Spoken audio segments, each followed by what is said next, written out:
नमस्कार, आप देख रहे हैं जवाब तो देना पड़ेगा और आपके साथ में विजेंद्र सोलंकी। सवाल यह कि राहुल गांधी क्या जो बोलते हैं, जो लिखते हैं, जो कहते हैं, क्या वो एक पार्टी के नेता के तौर पर कहते हैं, एक सांसद के तौर पर कह रहे हैं, या वर्तमान में नेता प्रतिपक्ष के तौर पर कह रहे हैं? क्योंकि जो आर्टिकल उन्होंने लिखा और उस आर्टिकल के जरिए जिस तरीके से वर्तमान दौर को और वर्तमान हिंदुस्तान के उद्योगपतियों को ईस्ट इंडिया कंपनी के साथ कंपेयर किया, और यह आर्टिकल इंडियन एक्सप्रेस के अंदर छपा है, जिसमें न सिर्फ उद्योगपतियों को टारगेट किया गया बल्कि लोकतंत्र के अंदर आज भी राजा महाराजाओं को टारगेट किया गया और कहा गया कि उनकी दगाबाजी, उनकी गुलामी की वजह से देश गुलाम हुआ है। क्या वाकई में ऐसा हुआ है? ईस्ट इंडिया कंपनी किस दौर में आई? क्या उस दौरान राजा रजवाड़ों का दौर था या मुगलिय शासन था? ईस्ट इंडिया कंपनी औरंगजेब के दौर में भारत के अंदर आई या राजा रजवाड़ों के दौर में? ईस्ट इंडिया कंपनी 16वीं शताब्दी का अंत या कहिए 17वीं शताब्दी की शुरुआत, और इन सब के बीच में वो बंगाल जहां मीर जाफर की दगाबाजी ईस्ट इंडिया कंपनी को पूरे हिंदुस्तान में एस्टेब्लिश करती है। लेकिन क्या राहुल गांधी ने जो आर्टिकल लिखा वो किसी और का आर्टिकल उन्होंने पब्लिश किया अपने नाम से? उनके लिए कोई और लिख रहा है? इतिहास क्या वाकई में वो जानते नहीं, या इतिहास को इस तरीके से वो बढ़ा रहे हैं आगे जहां वो टारगेट सबको कर रहे हैं? अब सवाल यह कि अगर वर्तमान उद्योगपति देश के ईस्ट इंडिया कंपनी है, तो फिर सवाल यह है कि फिर चार्ल्स कौन है? फिर सवाल यह है कि राजा रजवाड़े जिनकी गुलामी का जिक्र कर रहे हैं वो कौन है? क्योंकि कई राजघराने ऐसे रहे हैं जो कांग्रेस के साथ एक लंबे दौर तक सियासत में रहे हैं। तो क्या उस दौरान जो राहुल गांधी आज के दौर में उनको दगाबाज कह रहे हैं, क्या उनके साथ कांग्रेस थी? आज बात इसी मुद्दे पर कि इस आर्टिकल का मकसद क्या है, क्यों इसको पब्लिश कराया गया, राहुल गांधी संदेश क्या देना चाहते हैं और इसके जरिए निशाने पर कौन है?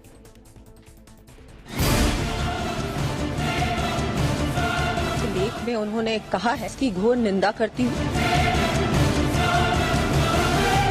समाज को बांटना चाहती हूँ। ये अपमानजनक और इससे मूर्खतापूर्ण।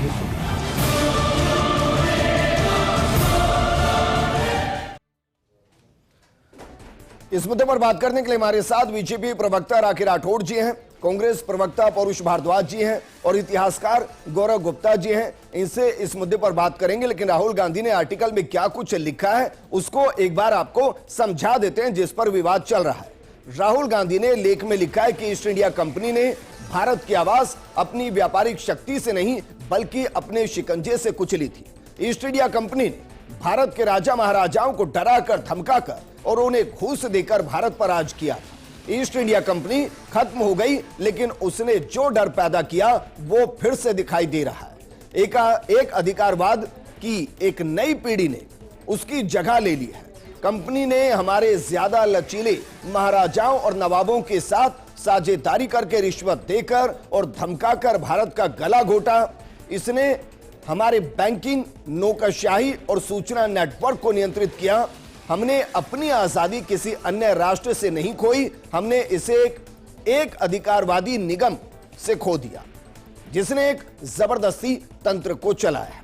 इसके बाद विवाद शुरू हो गया है, बयानबाजी शुरू हो गई है और डिप्टी सीएम दिया कुमारी ने पलटवार किया। उन्होंने क्या कुछ कहा? उन्होंने कहा कि राहुल गांधी के लेख की निंदा होनी चाहिए।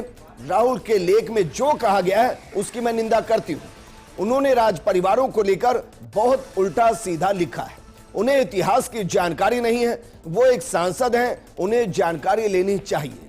इस तरह की बात करने से पहले उन्हें तथ्यों की जानकारी लेनी चाहिए जो उन्होंने नहीं ली। राज परिवारों के योगदान को सब जानते हैं। पूर्व राज परिवारों ने भारत के एकीकरण के समय भी बहुत योगदान दिया। मुझे लगता है कि राहुल गांधी को या तो इन बातों की जानकारी नहीं या वो जानबूझकर राज परिवारों की छवि को धूमिल करना चाहते हैं। वो और उनकी पार्टी हमेशा समाज, जाति को बांटते आए हैं। मैं इसकी घोर निंदा करती हूं और ये दिया कुमारी ने रिएक्ट किया है। लेकिन शुरुआत पौरुष भारद्वाज जी आपके साथ। क्या वाकई में राज परिवारों की वजह से गुलाम हुआ देश? देखिए विजेंद्र जी, मैं इस बात को कहना चाहूंगा कि राहुल गांधी जी के द्वारा जो लेख लिखा गया उसकी हमें मूल भावना को समझने की आवश्यकता है। राहुल गांधी जी ने जो उसी समय ईस्ट इंडिया कंपनी के द्वारा जो एकाधिकारवादी निगम बनाने की जो उसके द्वारा शुरुआत की गई और उसको बनाने के लिए जो भी हथकंडे अपनाए गए उस पर उन्होंने प्रकाश डाला और साथ में कहा कि आज भी लगभग स्थिति ऐसी हो गई है कि जो हमारे देश में पहले कांग्रेस के समय में जो शुरू से जो नवाचार होते थे, नई नई कंपनियां आया करती थी, नए नए इनोवेशन हुआ करते थे, वो सब बंद हो गए और देश की जो सारी ताकत है और जो खास करके आर्थिक ताकत है वो भाव मत समझाइए, मुझे आर्टिकल बताइए। आर्टिकल छपा है ना, मैं आप ही की बात कर रहा हूं विजय जी। अगर भाव अलग थे तो भाव लिखते फिर उसमें। बिल्कुल, मैं आपसे मैं ऐसी बात कर रहा हूं, मैं ऐसी बात कर रहा हूं जो व्यक्त करने के लिए इस शब्दों का इस्तेमाल होता है। जो व्यक्ति इस आर्टिकल को समझ गए वो समझ गए, जिनको जो नहीं समझे भाव आप अपने समझाते रहिए और राहुल गांधी को भाव समझाइए कि अगर भाव अलग है तो उन भाव को लिखे। नहीं भाव लिखे ना, बात हो गई, लिखे ये कुछ और भाव कुछ होंगे। मैं इस बात को कहना चाह रहा हूं, भारतीय जनता पार्टी सर, क्या राजा रजवाड़ों के दौर में, क्या राजा रजवाड़ों के दौर में ईस्ट इंडिया कंपनी आई? नीति पे डिबेट क्यों नहीं की? भारतीय जनता पार्टी ने किसी अपने नेता को आगे करके ये प्रश्न क्यों नहीं उठाया कि भाई कांग्रेस के समय की नीतियों में आज की नीतियों में ऐसा क्या फर्क है कि राहुल गांधी को कोट करने के लिए ईस्ट इंडिया कंपनी को आगे लाना पड़ा? इन्होंने अपने उस पोर्शन को लेकर देश में विवाद पैदा हुआ। मैं आपसे इस बात को पूछा, क्या कह गए कि राहुल गांधी को क्या करने के लिए? क्या भारतीय जनता पार्टी को इस बात का जवाब राहुल गांधी जी के लेख के जवाब में अपने ऐसे नेताओं को मैदान में नहीं उतारना चाहिए था जो कि कांग्रेस के समय की देश की आर्थिक नीति और वर्तमान सरकार की देश की आर्थिक नीति आज ईस्ट इंडिया कंपनी क्या है देश में? और वो इस बात को कहते हैं, कौन से उद्योगपतियों को आप ईस्ट इंडिया कंपनी कह रहे हैं? भाजपा के नेता प्रवक्ता इस बात को कहते हैं, कांग्रेस के नेता से पूछते हैं कि बताइए आपके और हमारी नीतियों में क्या फर्क है और हमारी नीति में ऐसी क्या कमी लगी आपको? मैं बहुत बेसिक सवाल कर रहा हूं सर आपसे, क्या आप ये कह रहे हैं कि सारे राजा महाराजा गुलामी स्वीकार कर गए थे? देखिए दो तरह के राजा महाराजा थे। रानी लक्ष्मीबाई भी भारत की जो स्वतंत्रता सेनानी है जो है उसका इतिहास, जो स्वतंत्रता सेना का इतिहास रहा उसमें उनका गौरवमय इतिहास रहा है। बहादुर शाह जफर का भी गौरवमय इतिहास रहा है। वहीं कुछ ऐसे भी राजघराने थे कि जिन्होंने अंग्रेजों का साथ दिया। क्या ये हमारे सामने की बात नहीं है? उन्होंने डराने की बात करी, खरीदने की बात करी। अच्छा, कांग्रेस की शुरुआत किसने की? राजा महाराजा शब्द काम में लिया। कांग्रेस की शुरुआत किसने की? चाहूंगा विजेंद्र जी, उन्होंने नवाब शब्द भी काम में लिया था। और जैसा कि आपने कहा कि 1757 में नवाब सिराजुद्दौला थे, मैं आपसे इस बात को कहना चाहूंगा, क्या नवाब सिराजुद्दौला को डरा धमका करके उनके राज पे एकाधिकार नहीं किया गया? अरे भाई, आज की तारीख में बताइए ना। क्या मीर जाफर को सत्ता का लालच देकर के, क्या मीर जाफर को सत्ता का लालच देकर के बंगाल की गद्दी पर नहीं बैठा गया? इस बात का जवाब दीजिए। देखिए, आपने कहा कि अंग्रेजों ने डरा धमका कर ये किया। मैं आपसे पूछ रहा हूं, कांग्रेस का गठन किसने किया?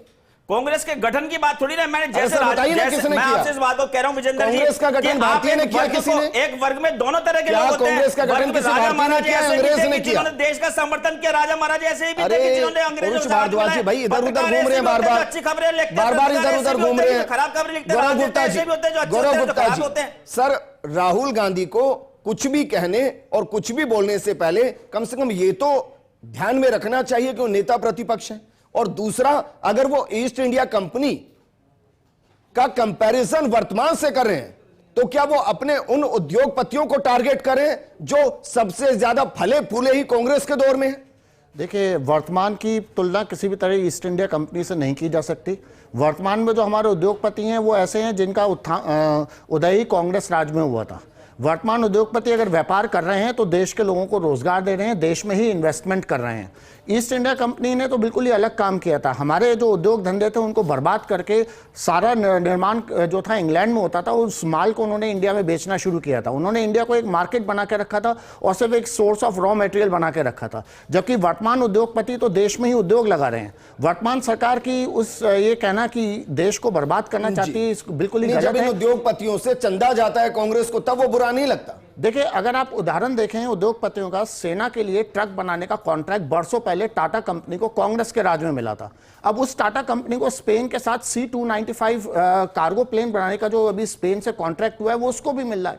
तो ये कहना बिल्कुल गलत है कि कुछ चुनिंदा उद्योगपतियों के सारे कॉन्ट्रैक्ट दिए जा रहे हैं। हाँ, मोनोपोली कांग्रेस के राज में मैं बोलूंगा, जैसे अगर आप सैन्य उद्योग की बात करें, ऑर्डिनेंस फैक्ट्री बोर्ड और कुछ चुनिंदा सरकारी निगमों की थी, जैसे HAL हो गया, ईशापुर की ऑर्डिनेंस फैक्ट्री बोर्ड हो गई। ये सब जानते हैं उनका जो सामान आता था वो उतनी क्वालिटी का नहीं होता था। अब अगर प्राइवेट सेक्टर को उसमें एनकरेज किया जा रहा है, कंपटीशन क्रिएट किया जा रहा है, तो एक मोनोपोली बल्कि तोड़ी जा रही है। Rather than creating new monopolies, the old monopolies are being broken down. ठीक है राखी राठौड़ जी, भाई जिस तरीके से राहुल गांधी ने बयान दिया है, हर एक बयान की कुछ सच्चाई होती है और उसमें कुछ फैक्ट को हिडन किया जाता है। क्या आप मानती हैं कि कुछ फैक्ट को और अच्छे तरीके से बताया जा सकता था? देखिए, अंग्रेजों की बनाई हुई पार्टी के युवराज से यही उम्मीद की जा सकती थी। मोहब्बत के दुकान में हमेशा से नफरत का ही सामान मिलता है। क्षेत्र को, हमारे देश को लगातार बांटने के स्टेटमेंट जो है वो लगातार राहुल गांधी जी विदेशों में देते आए हैं और अब आकर के भारत में भी लगातार ऐसा ही काम कर रहे हैं। मुझे ये बताइए कि जब ये इस तरह की बातें करते हैं, लगातार हमारे देश में बहुत अच्छा इतिहास है, हमारा गौरवमयी विरासत है, उसकी बात याद नहीं करेंगे, लेकिन लगातार उन चीजों को छेड़ेंगे जो कि गलत थी।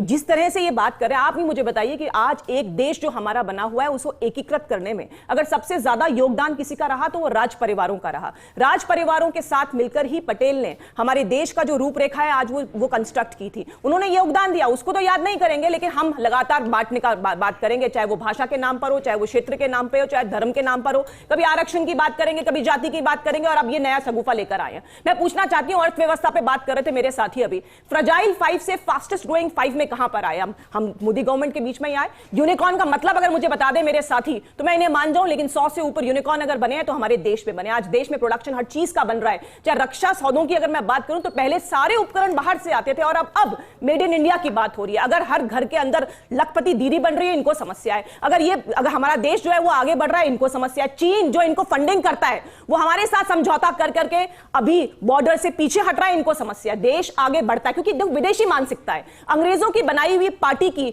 जो विदेशी मानसिकता। और मैं तो ये कहूंगी कि इनको नागरिकता भी विदेशी ले लेनी चाहिए, क्योंकि ये हमेशा सोचते हैं बाहर वालों का फायदा। अंग्रेजों की डिवाइड एंड रूल की पॉलिसी के साथ काम करना चाहते हैं और इसीलिए देश का अगर व्यापारी प्रोग्रेस करता है इनको तकलीफ है। ये चाहते हैं, ये भोपाल गैस कांड वाले हैं जिन्होंने यूनियन कार्बाइड के ओनर को बाहर भगाने का काम जो है वो सरकारी प्लेन के माध्यम से किया। इनकी मानसिकता हमेशा विदेशी रही है और इसीलिए देश अगर प्रोग्रेस करता है तो राहुल गांधी को बहुत प्रॉब्लम होती है। और मुझे लगता है कि नागरिकता बाहर की होनी चाहिए, मानसिकता वही है। उनको हमारे देश में लोकतंत्र खतरे में लगता है, उनको ये लगता है कि न्यायपालिका खतरे में है। यहां पर तो संविधान खतरे में, हर चीज की बात करते हैं, लेकिन जनता ने नकार दिया है। और जहां तक बात, देखिए, अब राहुल गांधी एक सांसद नहीं है या किसी पार्टी के अध्यक्ष या पूर्व अध्यक्ष नहीं है, वो है एक लीडर ऑफ ऑपोजिशन। जब वो बात करते हैं तो इस बात का ध्यान रखें। और मैं याद दिलाना चाहूंगी पाकिस्तान का भी, जब इन्होंने पाकिस्तान के लिए जो हमारे काम हुए उसका एक स्टेटमेंट पाकिस्तान ने यूएन के अंदर प्रूफ के फॉर्म में यूज किया था। तो ये सोचना चाहिए कि हमारे देश के अंदर हमारे राजा, हमारे महाराणा प्रताप को क्यों नहीं याद करते हैं, ये महाराणा कुंभा को क्यों नहीं याद करते, रानी लक्ष्मीबाई को क्यों नहीं याद करते, महाराजा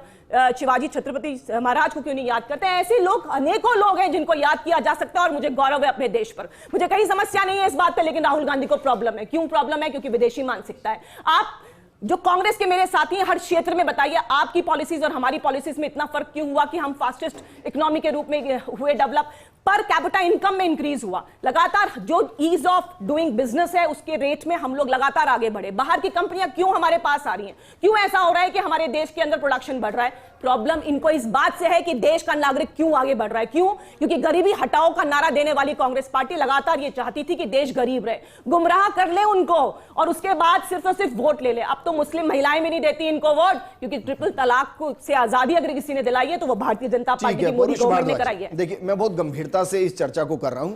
मैं जानना चाह रहा हूं, वाकई में आप पॉइंट टू पॉइंट बताइए कि भाई ईस्ट इंडिया कंपनी आज मतलब आपकी नजर में कौन कौन से उद्योगपति, कौन उनको चला रहा है, कौन सी विदेशी ताकत चला रही है और किसने उनको संरक्षण दिया, जरा बताइए।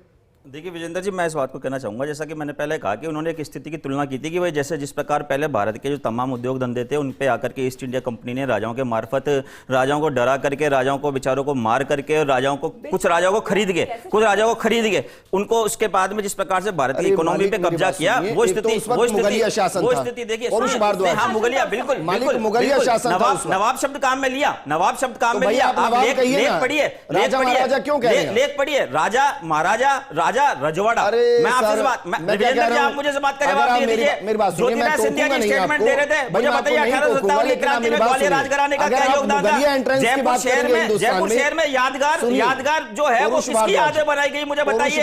जयपुर शहर में अल्बर्ट हॉल किसकी याद में बनाया हुआ, ये बता दीजिए मुझे। कहां, क्यों बना जयपुर के अंदर, मुझे इस बात का जवाब दीजिए। विजेंद्र जी, आप इस बात का जवाब दिलवाइए मुझे, किसने बनाया? आप मुझे इस बात का जवाब दीजिए। जयपुर में अल्बर्ट हॉल किसकी याद में बना, जयपुर में जो यादगार है वो किसकी याद में बची? और दूसरी मुगलिया शासन की एंट्री की बात करेंगे तो विवाद अलग होगा, बात अलग होगी। अगर आप ईस्ट इंडिया कंपनी की आने की बात करेंगे तो विवाद अलग होगा, बात अलग होगी। क्या कर रहा था इस बात को बताइए। अंग्रेजों के हाथ में सत्ता थी ना, हमारे बेचारे राजा महाराजा तो हम कांग्रेस के साथ में लेकर अंग्रेजों से लड़ाई लड़ रहे थे, और कुछ एक थे जो डर गए और कुछ एक थे जो करी ना देश की आजादी की लड़ाई में योगदान था ना, देश में था ना, लक्ष्मीबाई का नाम लिया ना हमने, बहादुर जफर को थे ना आजादी की लड़ाई के अंदर, पर भारतीय जनता पार्टी ने उन्हीं सेलेक्टिव पोर्शन को पकड़ा कि जो इनके मतलब इन्होंने मूल भावना को नहीं पकड़ा। ये चाहते तो आर्थिक नीति में डिबेट हो सकती थी। मेरी बहन राखी जी कह रही थी कि भारत में इतनी कंपनी है, भारत में कंपनी आने के बाद छोड़ करके भागी है, शेवलेट कंपनी कहाँ गई बता दीजिए, फोर्ड कंपनी कहाँ गई मुझे बता दीजिए। बेसिक सवाल किया है पौरुष भारद्वाज जी, उस आर्टिकल में भी नहीं है, अब मेंशन कीजिए ना भाई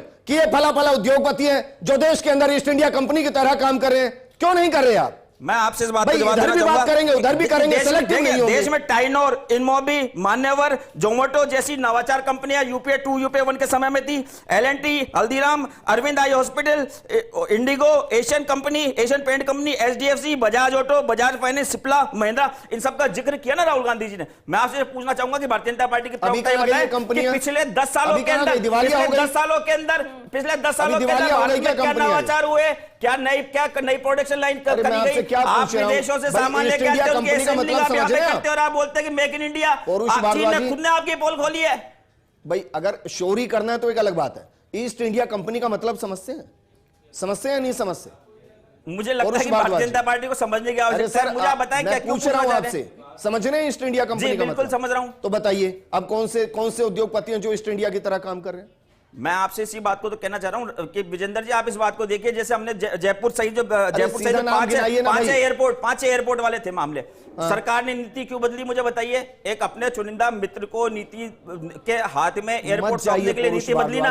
आपके समाचार चैनलों के अंदर बड़े बड़े समाचार चैनल कौन से उद्योगपति ने खरीदे मुझे बताइए आप मुझे। देश का ऐसा कौन सा क्षेत्र होता है कि जो देश की पूंजी, जो देश का टैलेंट 100 हाथों में था, 100 हाथों से सिमट करके 2 हाथों में 4 हाथों में आ गए। विजेंद्र जी आपत्ति इस बात की है, देश की पूंजी देश में, देश की पूंजी देश के बाहर नहीं जा रही, परंतु जो पूंजी 100 हाथों में होनी चाहिए थी वो पूंजी सिमट करके चुनिंदा हाथों में आ गई। कांग्रेस पार्टी की आपत्ति इस बात की थी और राहुल गांधी जी सरकार के अंदर 33,000 करोड़ के कॉन्ट्रैक्ट किसके साथ हुए? आप मुझे एक बार बता दीजिए, देश की 70 सालों की सरकारों ने 35 लाख करोड़ का कर्जा लिया, 220 लाख करोड़ का कर्जा कैसे पहुंच गया, इस बात का जवाब दे रहे हैं। और जैसा कि हमारे विश्लेषक ने कहा कि कांग्रेस के समय में एचए, हिंदुस्तान एरोनॉटिक्स लिमिटेड जैसी एजेंसियां हुआ करती थी, इन्होंने उठा करके दिवाली अनिल अंबानी को राफेल का मीडिएटर बनाया नहीं बनाया। कुछ भी लिखने के लिए कुछ भी लिखा जाता है। मैं इसलिए कह रहा हूं गंभीरता से क्योंकि कांग्रेस कई बार यह सवाल उठाती है कि भाई 5 एयरपोर्ट को फला उद्योगपति को दे दिया। मेरा सवाल यह है कि भाई उससे पहले तो विदेशी कंपनियां चला रही थी, कम से कम अब भारतीय तो चला रहा है, क्या इस पर गर्व नहीं होना चाहिए? दूसरा है कि जिन उद्योगपतियों को सीधा कांग्रेस टारगेट करती है, कांग्रेस की जहां जहां सरकारें हैं उन्हीं उद्योगपतियों के साथ काम कर रही है, वहां उनको ऑब्जेक्शन नहीं है। और अगर ईस्ट इंडिया कंपनी का जिक्र आप कर रहे हैं तो मैं समझना चाह रहा हूं कि वर्तमान में ऐसा क्या हो रहा है कि भाई राहुल गांधी यहां तक कह रहे हैं कि ईस्ट इंडिया कंपनी जैसा माहौल हो गया। यह आर्टिकल कहीं बाहर से लिखा हुआ है क्या? आप इसको पब्लिश कीजिए। देखिए, ईस्ट इंडिया कंपनी बिल्कुल ही अलग चीज थी। लंदन के जो व्यापारी भारत से व्यापार करना चाहते थे, उन्होंने 1600 ईस्वी में मिलकर एक कंपनी बनाई थी और बाद में 1619 में जब मुगल बादशाह जहांगीर ने उनको भारत में व्यापार करने का अधिकार दिया तब उन्होंने यहाँ व्यापार शुरू किया था। उसकी तुलना वर्तमान उद्योगपतियों से करना अपने आप में ऐतिहासिक तथ्यों को गलत ठहराना है।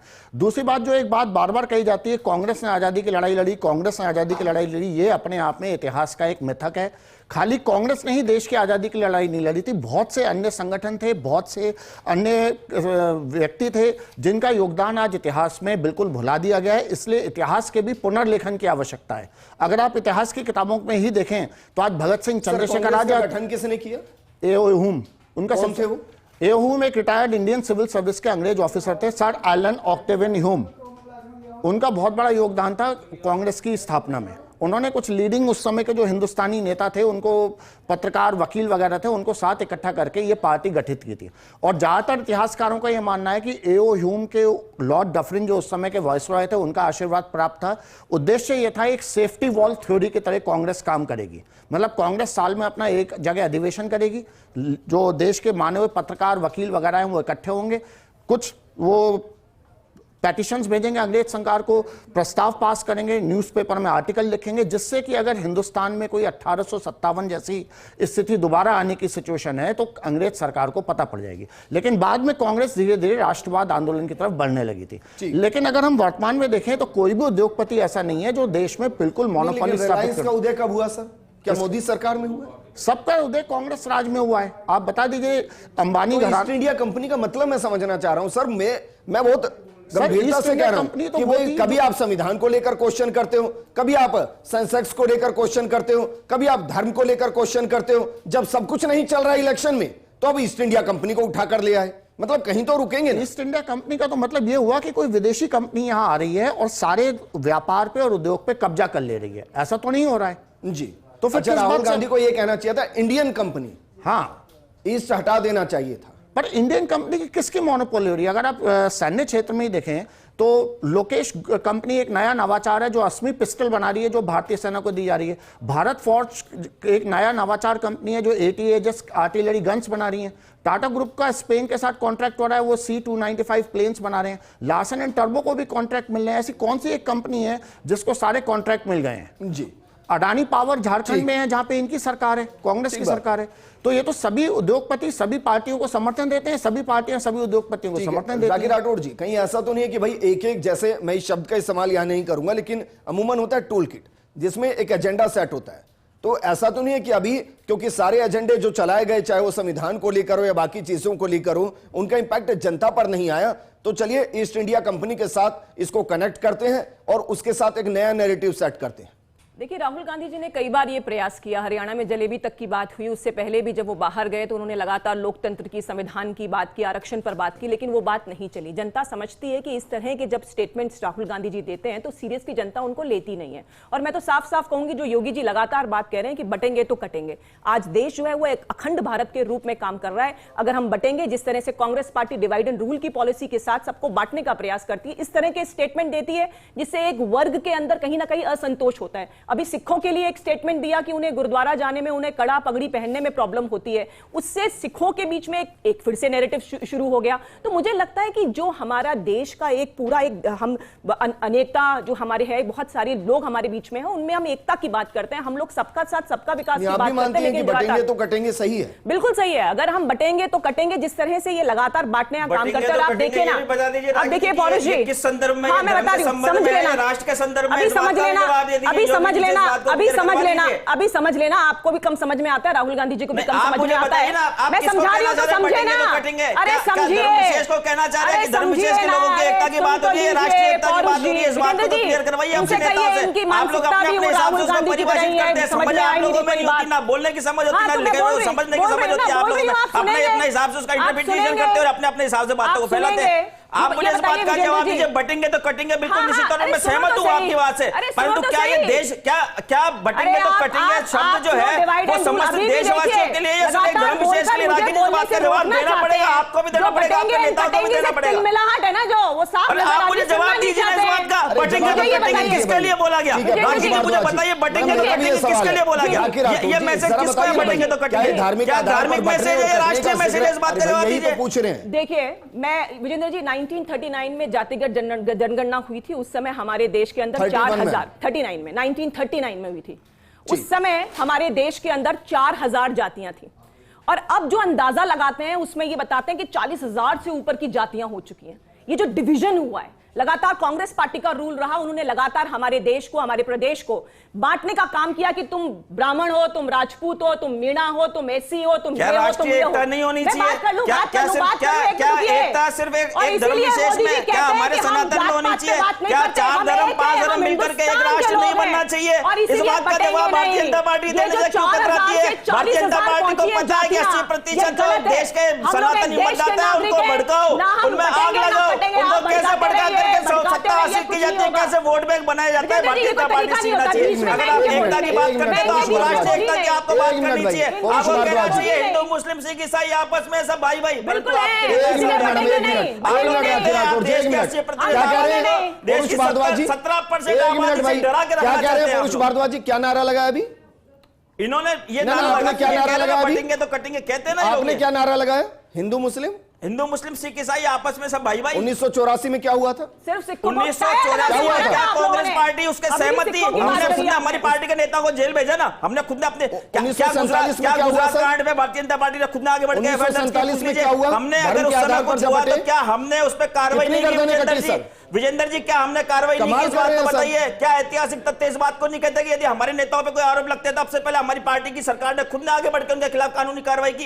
क्या भारतीय जनता पार्टी चाहे करप्शन के मामले में, दंगा के मामले में हो, क्या एक भी उदाहरण ऐसा प्रस्तुत कर सकते हैं कि जहां पे भारतीय जनता पार्टी की सरकार मौजूद मोदी रही सरकार ने और दिलाई है? भारतीय क्या जनता झूठी पार्टी बातें आगे नेताओं के विजेंद्र जी खिलाफ कुछ आगे भी बोल बढ़कर रहे कार्रवाई हैं। की? उसने नेता लगातार से बोलने इस्तीफा से मांगा, उसके सच खिलाफ चुप नहीं मुकदमा जाएगा। दर्ज कराए हुए हैं, आप अगर कराए हुए हैं, लगातार गांधी बोलेंगे को तो बैठे हैं। आपका झूठ जिनके नेता जनता कहते हैं एक्सेप्ट हमारे नहीं यहाँ करेगी। ठीक है, ये मुझे तय फाइनल है। करना चाहिए सर, बोलिए, जाइए। बोलिए, गौरव गुप्ता जी, बोलिए। इसीलिए गौरव बटेंगे नहीं गुप्ता हम जी, लोग। इतिहास के पन्नों में बहुत कुछ लिखा हुआ है सर, बहुत कुछ लिखा हुआ है। और यह भी लिखा हुआ है कि जब जब बटा है, चाहे देश बटा है दो हिस्सों में, तो कितनी गर्दनें कटी है, ये भी है। और जब एक तरीके से एक समाज को बांटा गया तो भी कितने कटे हैं, ये भी देश ने देखा है। मेरा सवाल यह है कि इतिहास के जानकार हैं आप, क्या कभी किसी ने भी कांग्रेस के अंदर इस तरीके के नैरेटिव सेट किए हैं इससे पहले, जैसे राहुल गांधी अब कर रहे हैं, एक के बाद एक कर रहे हैं? देखिए, जातिगत जनगणना की डिमांड पहले भी कई बार उठी है, लेकिन जिस तरह अब उठाई जा रही है बहुत जोर शोर से, वो एक जरूर एक नया नैरेटिव है, एक नया प्रेसिडेंट है। हर किसी की जाति का क्वेश्चन करना, यहाँ तक कि सेना कर्मियों तक की, अधिकारियों तक की जाति का पूछना, न्यायपालिका की भी जजों की जाति पे प्रश्न करना, ये जरूर नया है। हाँ, बाकी ये ज़रूर है कि जब जब हमारे देश में फूट पड़ी है, विदेशों ने हमें गुलाम बनाया है, हमने विदेशी हमलों को भी झेला है, लेकिन धर्म के आधार पर बंटवारा भी गलत है। चाहे जाति के आधार पर बंटवारा हो, चाहे धर्म के आधार पर बंटवारा हो, भारतीय समाज से नैरेटिव को कोई असर पड़ेगा सर? वर्तमान में जो ईस्ट इंडिया कंपनी का कंपैरिजन किया जा रहा है, क्या कॉमन मैन को वाकई में इससे कोई लेना नहीं? सर, ये बिल्कुल बेतुका कंपैरिजन है। इसको कॉमन मैन को इससे कोई फर्क नहीं पड़ेगा। इनफैक्ट ये कंपैरिजन कोई कंपैरिजन ही नहीं है, it is totally beyond logic, it's totally illogical, irrational. कोई इसमें लॉजिक नहीं है, कोई रेशनल नहीं है। ईस्ट इंडिया कंपनी जो एक इंग्लैंड की कंपनी यहाँ व्यापार करने आई थी, परिस्थितियों का फायदा उठा के शासक बन गई, देश का उसने आर्थिक शोषण किया, उसकी तुलना भारतीय उद्योगपतियों से करना बिल्कुल गलत है। हाँ, ये है, ये कहना कि कोई दो उद्योगपति बिल्कुल मोनोपोली स्थापित कर रहे हैं, अगर आप तथ्यों का अवलोकन करें, ऐसा नहीं है। सभी औद्योगिक घराने आगे बढ़ रहे हैं। हाँ, ये होता है कि जब जिस पार्टी की सरकार होती है उसके समर्थित उद्योगपतियों को थोड़ा ज्यादा फायदा होता है, तो कांग्रेस राज में भी होता था, आज भी होता है। उद्योगपति तो सर किसी के समर्थित होते ही नहीं, वो तो सरकार के होते हैं। भाई, जो भी कांग्रेस के दौर में वो भी फल फूल रहे थे। बिल्कुल, उद्योगपति तो कांग्रेस को भी पैसा देगा, बीजेपी को भी पैसा देगा, उसमें गलत कुछ भी नहीं है। बढ़ेंगे उतनी इकोनॉमिक स्ट्रांग होगी, उतने रोजगार बढ़ेंगे। आप यूएसए का हिस्ट्री उठा के पढ़िए, अगर आप यूएसए की हिस्ट्री पढ़ेंगे, वहां के इतिहास में उद्योगपतियों को पढ़ाया जाता है। वो अपने नेताओं की जगह उद्योगपतियों को नायक मानते हैं जी। वो ये मानते हैं कि उनकी ताकत। सर, अमेरिका के इलेक्शन में तो खुलकर दिखाए ना कि उद्योगपति कैसे अपनी अपनी पार्टियों को सपोर्ट करते हैं। जी बिल्कुल, खुलकर दिखाए वहां। शुक्रिया हमारे साथ जुड़ने के लिए राखी राठौड़ जी, आपका भी शुक्रिया। पौरुष भारद्वाज जी, आपका भी शुक्रिया। राहुल गांधी नेता प्रतिपक्ष, उनके बयानों के मायने हैं, और इसलिए हम कह रहे हैं कि अगर वो कुछ कह रहे हैं तो उसमें यह तय होना चाहिए कि वो राष्ट्र के साथ या राष्ट्र के खिलाफ, और अगर राष्ट्र के खिलाफ तो उसके पीछे की वजह क्या, और अगर वो राष्ट्र के साथ तो वो स्पष्ट नीति क्या। यह नहीं हो सकता कि चेक एंड मेट बार बार किया जाए, एक मुद्दे पर पूरे देश को ज्वलंत किया जाए और फिर उस मुद्दे से फुर हो जाए, गायब हो जाए। बीते 2 साल के अंदर राहुल गांधी ने दर्जनों ऐसे इशू उठाए जो राष्ट्रीय इशू बने, और उसके बाद वो एक एक करके गायब होते चले गए। इस प्रोग्राम में फिलहाल इतना ही। नमस्कार। लेख में उन्होंने कहा है कि घोर निंदा करती हूँ, समाज को बांटना चाहती हूँ। इससे अपमानजनक और इससे मूर्खतापूर्ण